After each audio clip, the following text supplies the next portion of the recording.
마태복음 5장 41절 한 절입니다. 또 누구든지 너로 억지로 오리를 가게 하거든 그 사람과 십리를 동행하고. 아멘. 살아계신 하나님의 말씀입니다. 할렐루야.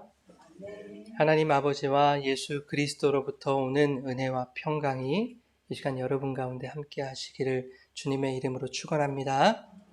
아멘. 오늘은 오리를 가게 하거든 십리를 동행하라 라는 제목으로 말씀의 은혜 나누겠습니다. 우리가 계속해서 같은 맥락의 말씀들을 나누고 있습니다. 지난 이야기들과 같은 내용이에요, 사실은. 근데 우리가 이 말씀들을 기존에 너무 오해하고 있었기 때문에 한 절 한 절 끊어서 과연 이 말씀의 진짜 뜻이 뭐냐를 좀 살펴보고 싶은 겁니다. 여러분 잘 알아야 여러분 삶에 스스로 적용할 수 있기 때문에 좀 자세히 다루려고 하는 겁니다. 산상수훈을 이렇게 좀 자세히 길게 다루고요. 그 이후부터는 이렇게 조금 뭐라고 해야 될까요? 여유 있게 이렇게 나갈 거니까 여러분 조금만 참고 견디시면 이것이 이 시간이 여러분들의 정말 좋은 자양분이 될 줄로 저는 믿습니다. 여러분 주님의 은혜를 기대하십시오. 오늘 말씀의 제목을 보면요. 예수님이 신자의 성숙한 행위를 요구하시는 듯한 그런 말씀인 것처럼 보여요. 성숙한 사람, 경건한 사람이라고 우리가 명함을 내밀 수 있으려면 적어도 이 정도의 자기 희생이나 섬김의 자세는 필요하지 않겠느냐라는 것을 우리에게 요구하는 말씀처럼 그렇게 보입니다. 그런데 이 말씀을 우리가 문자적으로만 받아들이게 되면 이것은 우리에게 그야말로 무거운 짐이 될 수밖에 없어요. 왜 그렇습니까? 지키기 너무 힘들거든요, 사실. 하나님의 말씀이 우리에게 주어진 것은 율법의 속박으로부터 우리를 자유케 하시기 위해서 우리에게 말씀을 주신 것이거든요. 그것이 주님께서 산상순을 가르치시는 이유이기도 한 겁니다.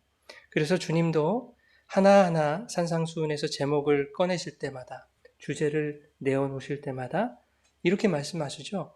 너희가 예전에는 이렇게 들었어. 그런데 나는 이렇게 말한다 라고 하시잖아요. 너희가 들었던 그 율법은 사실 너희에게 무거운 짐이었어. 그래서 나는 너희에게 그 너희의 수고하고 무거운 그 짐 내려놓게 하려고 율법을 복음으로 다시 설명해 주는 거야. 라는 것이 산상수훈이었거든요.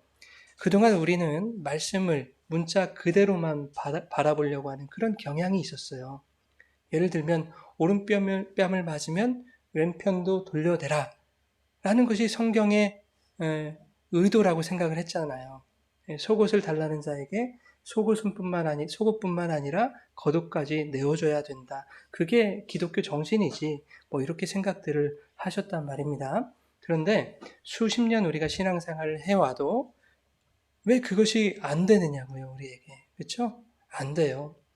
예수님이 옆에서 지켜보시면 모를까 맨정신 가시고 속옷 벗어주겠습니까? 뺨 내주겠습니까? 그게 안 되는 거거든요. 이런 행위적 지침들을 도무지 우리가 감당해낼 수가 없다는 얘기입니다. 그런데 우리는 그러한 행위적 지침들을 성숙이나 어떤 경건의 목표, 모델로 설정을 해놓고 나도 그렇게 돼야지. 그렇게 한번 해봐야지. 그렇게 성숙해지고 경건해져야지. 라는 것을 소망하면서 불가능한 그것을 위해서 열심들을 내더란 말이에요.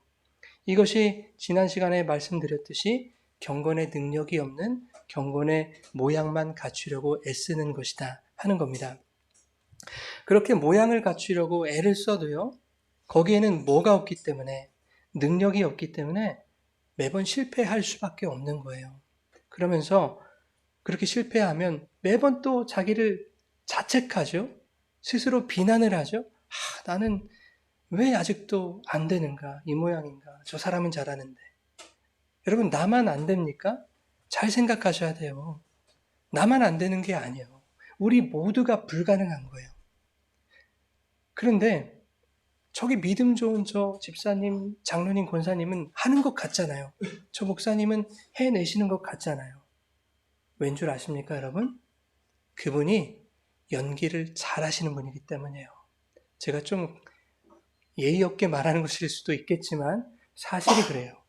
그분은 나를 드러내지 않기 때문에 그렇습니다. 나를 숨기기 때문에 그렇습니다. 연기를 잘하는 거예요. 은혜 받은 척 연기를 잘하는 거예요. 사실은 그분들도 왜 나는 안 되는 것일까? 속으로 자책하고 있을지 모릅니다. 그러니까 서로가 서로에게 속고 있는 거예요. 가식에 속고 있는 거예요. 다들 오해하고 있는 거예요, 서로를.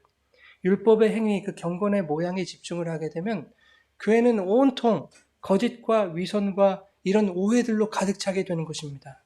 그러면서 속 좋은 듯이 허허허 웃는 거예요. 야, 우리는 다 서로 사랑하고 다 은혜를 받았고 이렇게. 오늘 말씀에 너로 억지로 오리를 가게 하거든 십리까지 동행하라고 해요.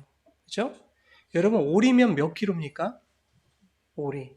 십리가 4킬로니까요. 오리 2킬로잖아요. 자, 억지로 2킬로미터를 끌려온 사람이 그 배인 4킬로까지 가주라고 하는데 십리까지 가주라고 하는데 동행이 기쁘게 잘 되겠습니까? 안 되죠. 기쁜 마음으로 동행할 수 없겠죠. 2km까지 이미 억지로 끌려왔잖아요. 그죠? 그런데 나머지 2km도 억지로 끌려가겠죠. 설상가상으로 관절염이 걸렸다고 한번 생각해 보세요. 고관절 수술을 받았다. 그러면 어떻게 심리까지 동행해 줄 수 있습니까? 이게 물리적으로 안 되는 일이라고요. 그죠? 어떤 사람은 또 이렇게 말할 거예요. 그거는 의지가 약해서 그러는 거야. 이렇게 비난하는 사람도 있습니다. 만약 그렇게 의지 박약이라고 비난한다면 그 사람은 오리를 억지로 끌고 온 사람보다 더 악한 사람이에요. 그렇지 않습니까? 우리 믿는 사람들 중에서도 그런 사람이 얼마나 많은지 몰라요. 상대방의 상황, 형편 전혀 고려하지 않고 의지가 없어서 그래, 노력이 부족해, 열심히 행해야 믿음도 생기지, 이런 사람들이 너무 많다니까요. 여러분 그러시면 안 되는 거예요. 자, 좋아요. 고통을 참아서까지, 자, 심리까지 동행해 줬다고 한번 해보자고요. 그리고는 이렇게 말할걸요? 나는 이렇게도 해줘봤다. 입으로 발설은 안 할지언정 마음속으로 그런 자부심은 갖고 있을 거라고요. 인간은 이렇게 자랑하게 돼 있어요. 이것이 여러분의 신앙에 무슨 도움이 될까요? 그것이 여러분의 신앙에 중요합니까? 그것이 자기 만족에 불과한 것이죠. 그것을 사람 앞에서 자랑하듯이 하나님 앞에서 여러분 자랑할 수 있겠습니까? 자랑할 수 없는 거예요. 그러한 행함을 성경이 가르치는 당연한 신앙의 지침으로 여긴다면 그것을 해냈다고 해서 자랑할 것도 없는 거예요. 왜? 당연한 것을 했으니까. 그런데 인간은 어떻게 해서든지 나의 그 행위를 드러내고 싶어 합니다. 그것이 인간의 죄성이에요, 여러분. 그래서 행위가 아닌 거예요. 행위는 나를 드러내고 자랑하고 싶게 만들기 때문에. 자, 경건의 능력은 없는 경건의 모양을 자신의 영적 성숙으로 착각하는 사람들은 나도 이렇게 해봤어. 이것을 신앙의 자랑과 의로움으로 이렇게 챙기고 싶어 합니다. 그것을 많이 쌓으면 쌓을수록 하늘에서 나를 향한 특별한 선물 세트가 떨어질 거라고 생각을 하는 거예요. 그렇게 믿는 거예요. 근데 그러한 것들을 우리가 챙긴다고 해서 우리에게 뭐가 달라집니까?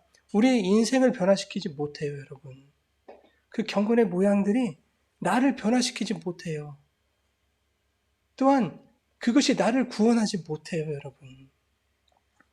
본문이 우리에게 성숙한 신자들의 행위적 지침을 가르치고 있는 것이라면 성경은 이런 거죠. 야, 너희들 뭘 하든지 참고 인내하고 억지로 해야 돼.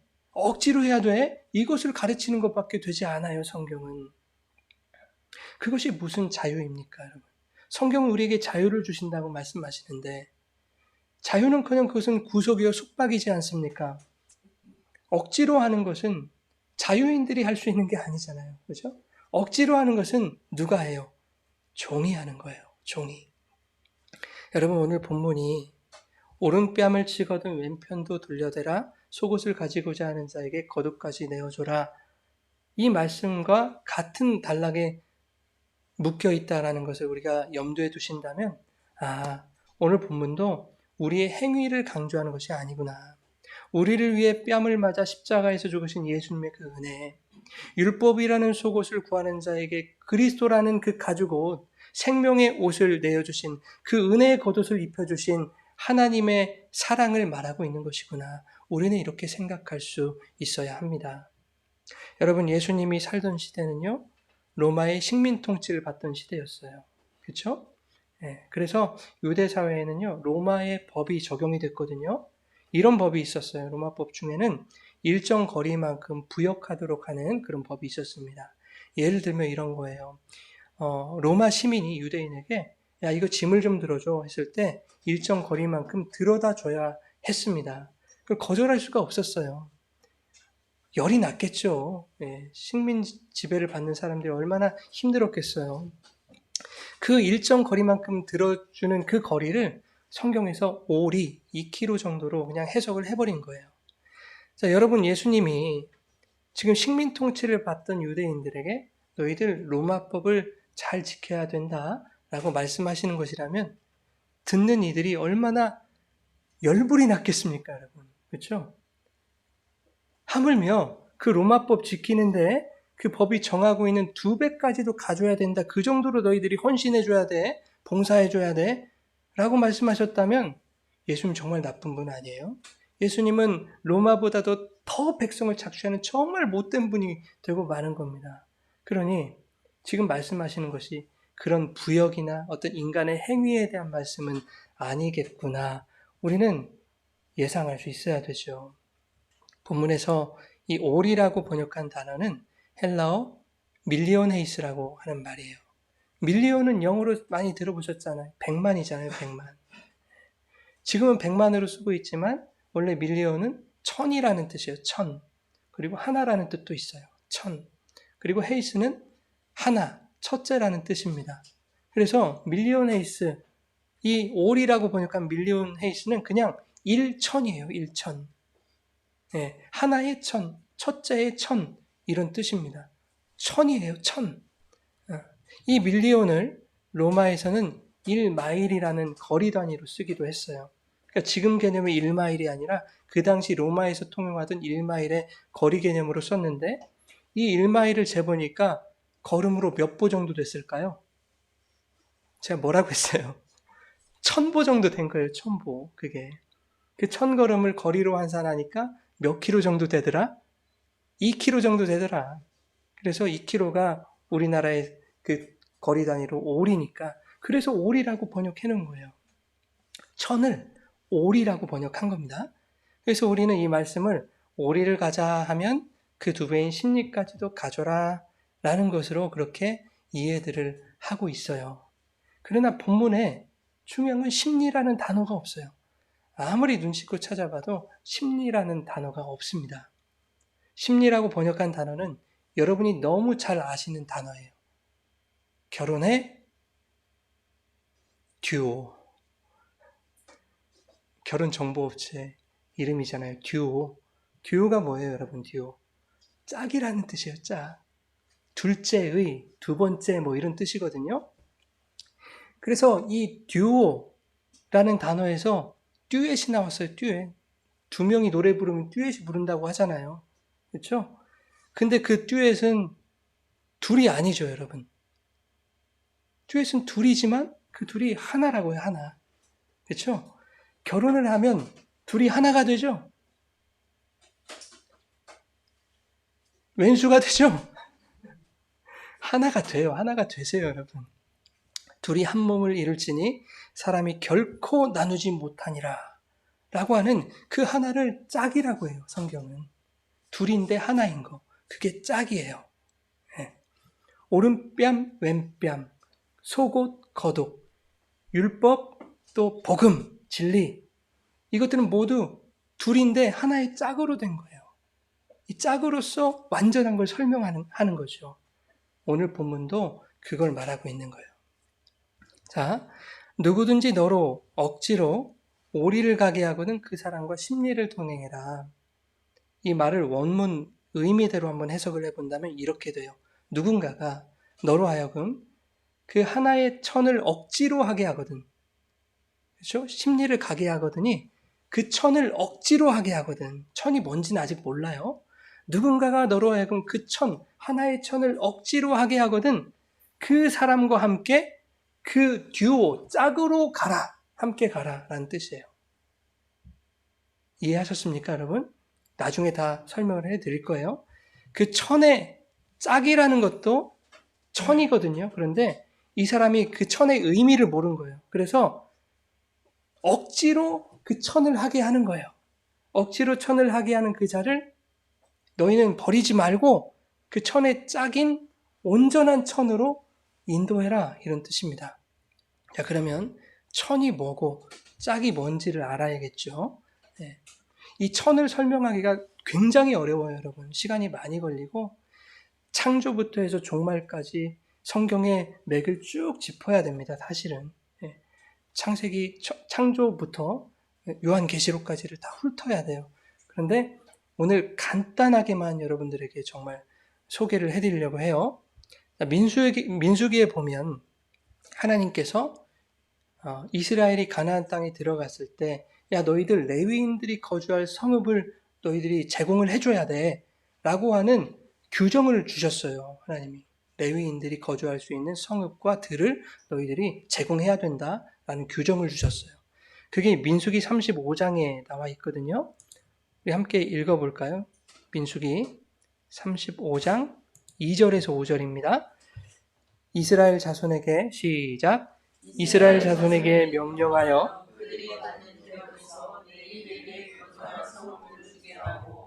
너희는 또 그 성읍들을 두르고 있는 초장을 레위인에게 주어서 성읍은 그들의 거처가 되게 하고 초장은 그들의 재산인 가축과 할 것이라.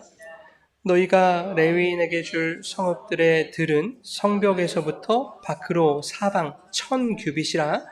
성을 중앙에 두고 성 밖 동쪽으로 2000규빗, 남쪽으로 2000규빗, 서쪽으로 2000규빗, 북쪽으로 2000규빗을 측량할지니 이는 그들의 성읍의 들이며. 아멘. 자, 4절에 보니까요. 레위인에게 줄 성읍들의 들은 성벽에서부터 사방으로 몇 규빗이요? 1000규빗이라고 하잖아요. 그리고 5절에는 성을 중앙에 두고 성 밖으로 동서남북 각각 2000규빗 측량을 하라고 하는데 사실 이거 원문으로 보면은 위에 4절 1000규빗하고 똑같은 말이에요. LF 똑같은 말을 쓰고 있어요. 근데 왜 2000규빗이라고 번역해 놨는지는 모르겠어요. 잘못된 번역이에요, 여러분. 똑같이 1000규빗이에요. 즉 사방이 천인 정사각형의 뭔가를 구획하게 하시는 거예요, 하나님이. 이스라엘 진영을 정사각형으로. 자, 그것이 뭘 상징하는 것인지 요한계시록에 나타나 있어요. 계시록 21장 한번 볼까요? 네.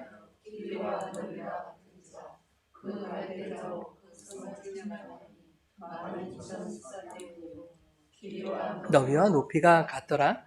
그 성곽을 측량함에 140규빗이니 천사의 측량이라. 아멘. 자, 여기서 보니까요. 사방의 길이와 너비가 같은 정사각형의 뭔가를 말씀하세요. 그것을 성전이라고 하잖아요. 성전 지금. 근데 그 성전은 새 예루살렘 성전을 의미하는 거예요. 새 예루살렘 성전이 뭐예요, 여러분?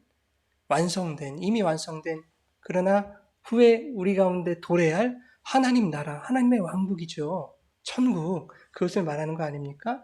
여러분들이 영주할 여러분들의 처소, 그게 새 예루살렘이에요. 그게 정사각형의 성전이다 라고 하는 것을 지금 말하고 있는 것이거든요. 하나님이 말씀을 통해서 우리에게 가르치시는 것이 바로 그 하나님 나라라는 거예요. 하나님 나라는 예수 그리스도죠. 그런데 그 하나님 나라를 사방이 천으로 된 성전으로 지금 설정하시는 거예요. 설명을 하시는 거예요. 그것이 성경이에요. 그래서 성경은 창세기부터 요한계시록까지 다 그 성전에 대해서 얘기를 하는 겁니다. 하나님이 태초에 천지를 창조하시잖아요. 거기서 태초라고 하는 베레시트도 하나님이 창조하시는데 어떻게 창조하시냐면 하나님의 능력으로 뭔가를 완성하신다는 뜻이거든요. 베레시트라는 말씀이. 뭘 완성하시느냐 하면 하나님의 집을 완성하시겠다라는 게 태초에라는 그 말의 의미입니다. 그래서 그렇게 시작하셔서 요한계시록의 그 완성으로 향해 가시는 거예요. 그런데 그 성전이 누구예요? 그 하늘의 성전의 원형이 누구예요? 예수 그리스도. 예수 그리스도가 하나님의 나라잖아요. 그런데 그 예수 그리스도와 성도가 연합해서 우리를 뭐 만드시려는 거예요? 성전 만드시려는 거예요. 그게 성경의 목적이라고요. 그 성전이 돼서 성전과 만나는 거예요. 자, 다시 말하면 하늘의 것, 그 하늘의 진리를 하나님이 설명을 하시는데 우리는 도무지 그 하나님의 경지를 깨닫지 못하잖아요. 하나님의 그 마음을 도무지 알아낼 수가 없으니까 이 땅의 개념들을 설명을 하시는 거예요, 하나님. 그래서 이 땅의 언어로 된 성경도 주신 거예요. 그런데 이 땅의 개념들, 성경의 문자적 내용들을 통해서, 율법을 통해서 그것이 의미하는 진짜 내용을 우리가 알게 되면, 아, 그렇구나. 성경이 이 땅의 성전을 모형으로 하여 설명했던 그 모든 내용은 진짜 성전으로 오실 예수 그리스도를 말하는 것이었구나. 이것을 우리가 깨닫게 되는 것입니다. 예수님은 말씀이 육신되어 우리 가운데 거하신 분이잖아요. 요한복음 1장 14절에. 그런데 거기서 거하신다라는 말의 뜻이 뭐였어요, 여러분? 우리 안에 장막을 치다, 성막을 만들다, 성전을 세우다 라는 뜻이었다고요. 즉 우리가 거할 처소는 이 땅의 집이 아니라 우리 안에 성전으로 들어오신 그 예수님이 우리가 거할 처소라는 거예요. 그러니까 우리가 이 땅에 살아가고 있어요. 이 땅을 집으로 여기며 살아가고 있지만 사실은 우리가 거할 집은 우리 안에 있다니까요. 하나님의 나라가 어디 있어요? 우리 안에 있다고 그러잖아요. 그죠? 여기 있다 저기 있다 할 것이 아니라고 하잖아요. 우리가 영주할 처소는 우리 안에 계신 성전으로 오신 예수 그리스도다. 그것을 말하는 것이 성경입니다. 자, 주님이 우리 안에 참 성전으로 오신 그 하늘의 성전, 하나님 나라의 원형임을 깨닫는 사람들은 그 하나님 나라를 내 안에 소유한 사람들이죠. 그러면 성전이 된 거예요. 그가 하나님 나라가 되는 거예요. 그래서 성도는 이 세상을 살아가면서 아, 이 땅은 영원한 것이 아니구나. 잠깐 있다가 사라져버릴 안개와도 같은 것이구나. 영원한 하늘나라를 설명하시기 위해 교육의 현장으로 사용하신 도구에 지나지 않는 것이구나, 이 땅은. 이 땅에 소망을 두는 것은 정말 미련한 것이구나.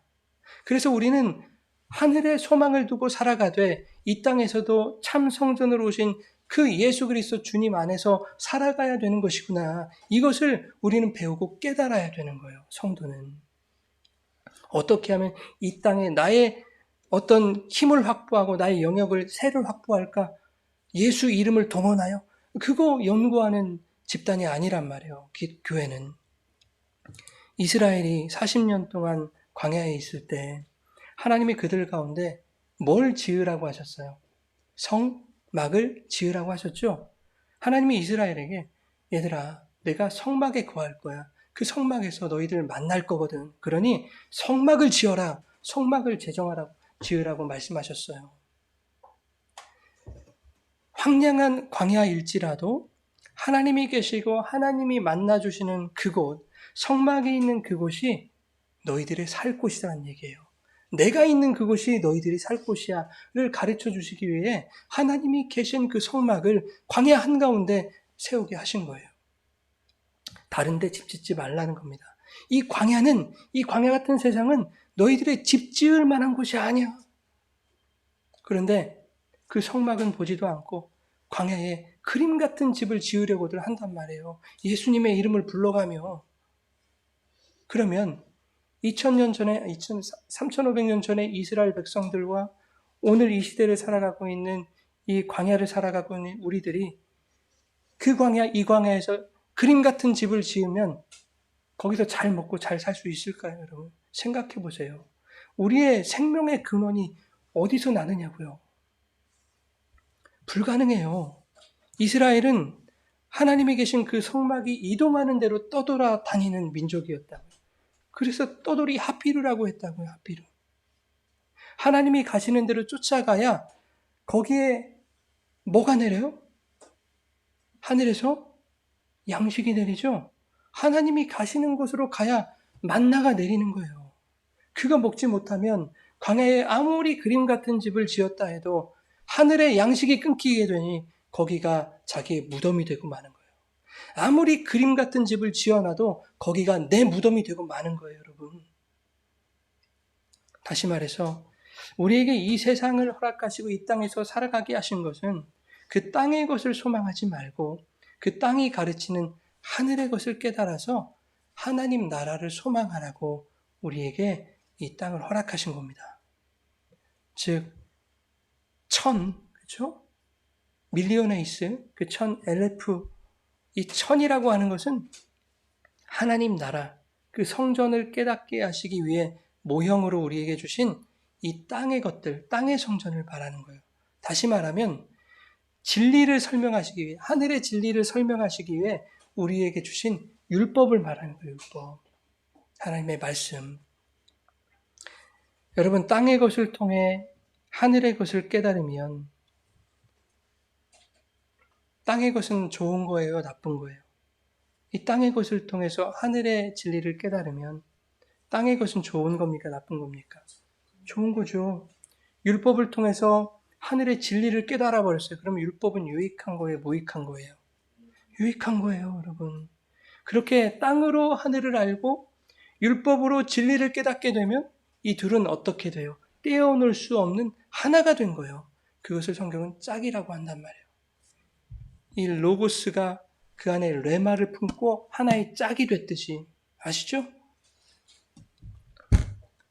그런데 땅의 것을 통해서 하늘을 우리가 알아먹지 못하고 열심히 땅의 것들만 행하는 그것을 성경이 뭐라고 하냐면 오늘 본문에 억지로 행하는 것이라고 해요.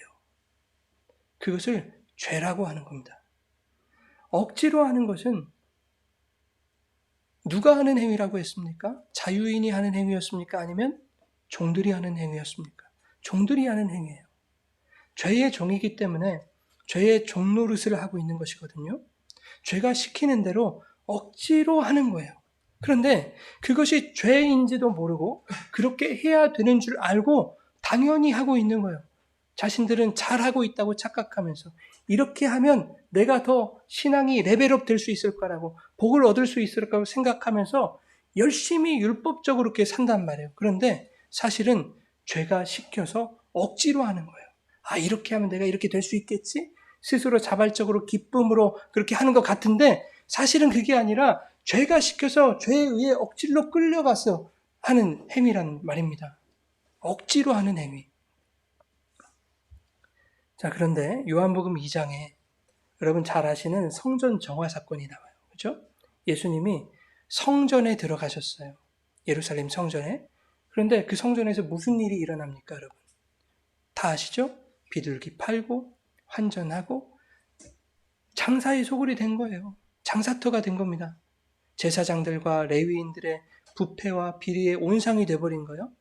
성전이. 하나님이 민수기 35장에서 조금 전에 읽었듯이 레위인 제사장들에게 사방 1000규빗의 성읍을 주라고 하셨잖아요. 그죠? 왜 주라고 하셨을까요? 레위인들에게 그 사방 1000의 성읍을 왜 주라고 하셨을까?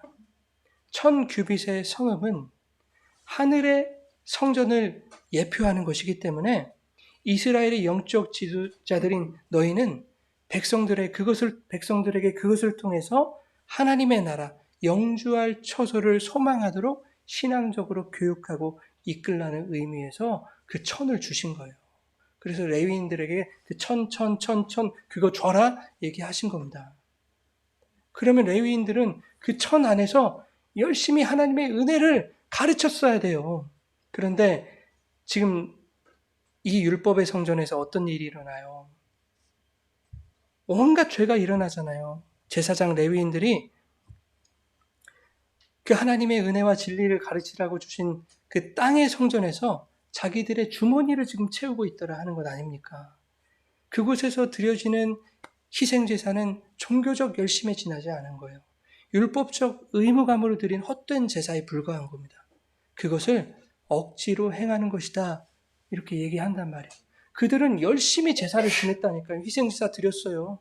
그렇게 하면 하나님 기뻐하실 것 같고, 하나님이 영광 받으실 것 같고, 하나님 복 내려주실 것 같고, 하나님 우리 죄를 용서해 주실 것 같고, 그거 기대하면서 열심히 제사 드렸단 말이에요. 그 성전에서. 그런데 그건 억지로 하는 행위다라고 말씀하시는 거예요. 그래서 예수님이 십자가의 죽으심으로 그 억지스러운 율법의 성전을 허물어 버리시고 자신의 부활로 새 성전을 세우신 거예요. 요한복음 2장 19절 21절입니다. 시작. 예수께서 대답하여 이르시되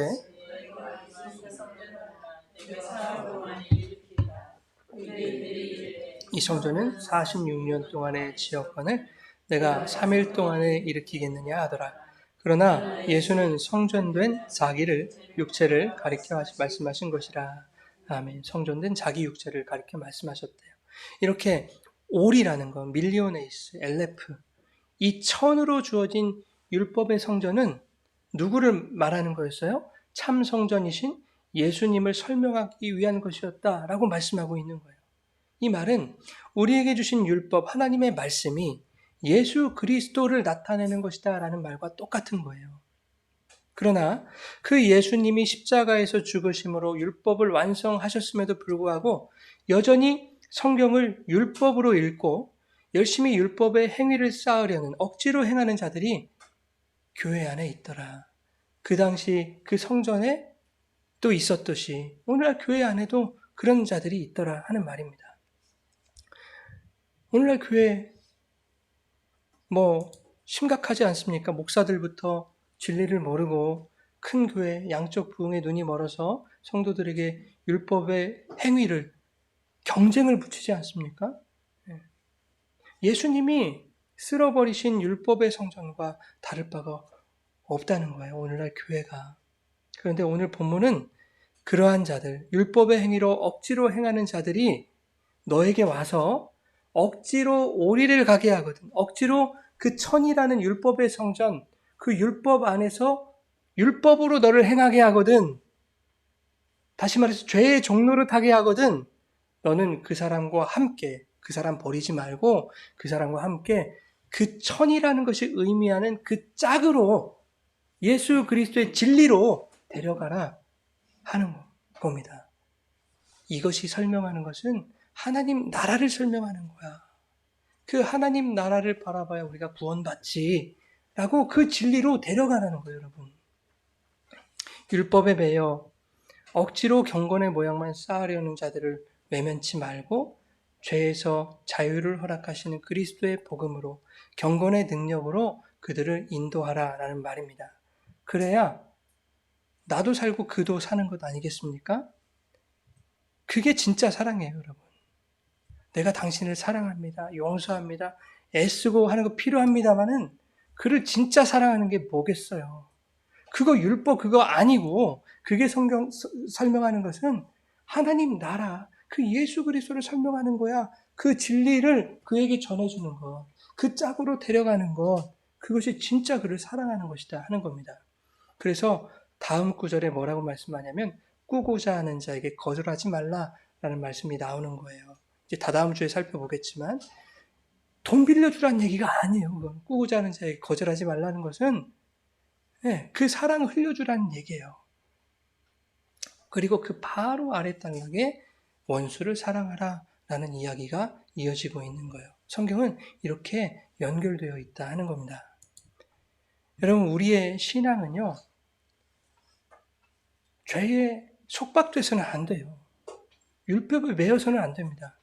우리 신앙은 더 자유해져야 돼요. 자유해지라고 하니까 마음대로 살라는 것인가 이렇게 생각하는 분들이 계세요. 아니에요, 여러분. 자유는 그리스도께 속한 것이기 때문에 주님을 바라고 주님을 소망하며 그분의 말씀을 청종하고 성령의 다스림, 주님의 통치를 받는 것, 그게 자유예요. 주님의 제자가 되는 것, 그게 성도의 자유입니다, 여러분. 요한복음 8장 31절과 32절 한번 읽어볼까요? 그러므로 이르시되 너희가 내 말에 거하면 참으로 내 제자가 되고 진리를 알지니 진리가 너희를 자유롭게. 아멘. 뭘 억지로 해서 제자가 된다고 말씀하는 게 아니죠. 너희가 뭘 해야 내 제자가 된다 말씀하지 않으세요. 뭐 해야 된대요? 주의 말씀에 거하면 너희는 내 제자가 된대요. 제자는 진리의 말씀으로 자유케 되는 거예요. 말씀으로 자유한 제자들은 마음대로 사라지지를 않아요. 어떻게 마음대로 살아요? 제자인데 주님의 가르침대로 살아야죠. 어떤 면에서는요, 자유한 제자들이 이 세상에서 살 때 이전의 삶보다 더 어려워지는 경우가 많아요. 힘든 경우가 많아요. 오히려 내가 원하는 대로 살면 여러분 훨씬 편하겠죠. 죄도 짓고 그것이 죄인 줄들 모르고 죄를 짓는 거예요. 편하죠. 예수 믿는다고 하면서도 나의 자랑을 위해서, 나의 의를 위해서, 나의 안위를 위해서, 나의 이익을 위해서 열심히 율법의 행위를 쫓아 살아가는 그 억지스러운 삶이 스스로 얼마나 대견하게 생각되겠습니까? 나 뭐 하고 있어. 나 참 잘하고 있어. 응, 열심히 하면 더 많이 이루어 주실 거야. 이렇게. 스스로 그렇게 자긍심을 느껴가면서 자기 만족에 빠져 살아가는 거. 얼마나 편한 거예요, 여러분. 그죠? 그러나 진리를 알아서 자유케 된 주님의 제자들, 그분을 머리로 삼은 자들은 하루에도 수백 번씩 올라오는 자아의 소리와 싸워야 되는 거예요. 날마다 싸워야 되는 거예요. 눈에 보이는 유혹을 뿌리쳐야 하는 그 고통을 날마다 감내하는 거예요. 얼마나 힘들어요. 세상의 그 크고 매서운 바람, 그죠? 강력한 지진, 맹렬한 화염 속에서 내 안에 살며시 들려주시는 그 성령의 세미한 소리를 내가 놓치지 않고 감지해내기 위해서 내 지식으로 납득이 되지 않고 내 경험상 불가능해 보이는 상황일지라도 오직 그 주님께 집중하고 마음과 시선을 떠나지 않도록 하는 그 삶이 여러분 얼마나 힘든 삶이겠어요. 편할 수 있겠냐는 말이에요.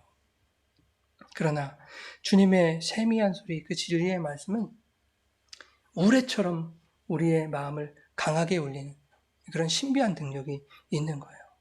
어떤 강력한 말과 소리보다도 우리를 강하게 하고 담대하게 하는 능력이 주님의 세미한 음성에 들어 있습니다. 그게 주님의 능력이에요. 그분의 진리를 사모하는 자들에게는 주님은 당신의 세미한 음성을 천둥처럼 들려주실 거예요. 그래서 눈앞에 달콤한 세상의 것들이 보인다 해도 그것과는 비교할 수 없는 하나님 나라의 영광을 알게 하셔서 세상의 것들로부터 자유할 수 있는 마음을 허락해 주실 겁니다. 고통스러운 세상의 현실이 나에게 닥쳐올지라도 능히 이길 수 있는 믿음을 그 세미한 음성이 우리에게 허락해 주실 것이라고. 그래서 그 고통스러운 세상에서 자유케 하실 거란 말입니다. 그러니 여러분, 이 밀리온 에이스, 천으로 주어진 이 세상이라는 성전 속에서 억지로 행하는 율법적 신앙으로 죄의 종노릇 하지 마시고 서로 권하고 격려하고 늘 가르치십시오. 가르쳐야 돼요. 그거 아니라고. 그 율법 아니고 이것은 예수 그리스도의 은혜라고. 오직 주님의 은혜가 우리를 살리시는 것. 그 복음의 진의를 날마다 서로 가르치셔야 하는 거예요. 그렇게 이 땅에서 우리가 겪는 모든 상황들을 통해서 이 땅은 이것은 내가 거할 곳이 아니에요. 영주할 처소는 저 천국이다라는 것을 깨달아 진리가 주는 자유함을 누리는 그런 우리 모두가 되시기를 주님의 이름으로 축원합니다. 아멘.